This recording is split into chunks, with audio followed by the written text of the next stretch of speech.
మనల్ని ప్రేమిస్తాడు.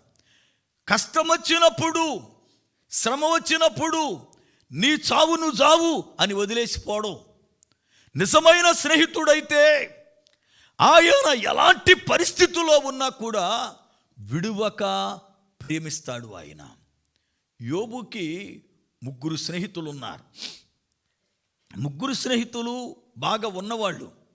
3 కూడా యోబుకి కష్టం వచ్చిందని, శ్రమ వచ్చిందని చూడడానికి వచ్చారు. యోబు అంతకుముందు ఎలా ఉండేవాడు అంటే గొప్ప రాజుగా ఉండేవాడు. ఆ తూర్పు ప్రాంతంలో యోబు లాంటి ఘనుడు ఎవరూ లేరు.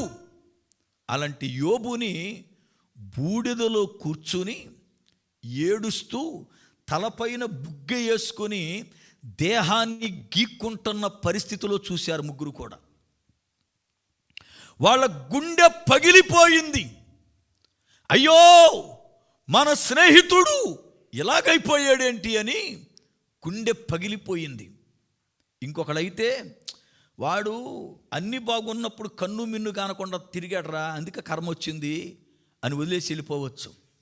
ఈ టైంలో వాడి దగ్గరికి మనం వెళితే ఏదైనా ఆర్థిక సహాయం అడుగుతాడరా, ఇప్పుడు ఎందుకు అని బలకరించడం అని వదిలేసి వెళ్ళిపోవచ్చు. కానీ యోబు స్నేహితులు చేసిన ఒక అద్భుతమైన పని ఏంటో తెలుసా? యోబుతో కలిసి వాళ్ళు కూడా బూడిదలో కూర్చొని ఏడవడం మొదలుపెట్టారు. యోబు గ్రంథం 2వ అధ్యాయము 13వ వచనం. అతని బాధ అత్యధికముగా నుండెనని గ్రహించి ఎవ్వరును అతనితో ఒక్క మాటైనను పలుకక రేయింబగళ్ళు 7 దినములు అతనితో కూడా నేలను కూర్చుండిరి. నిజమైన స్నేహితుడు విడువక ప్రేమించును. ఆపద్దినం వచ్చినప్పుడు, కష్టకాలం వచ్చినప్పుడు విడవడు.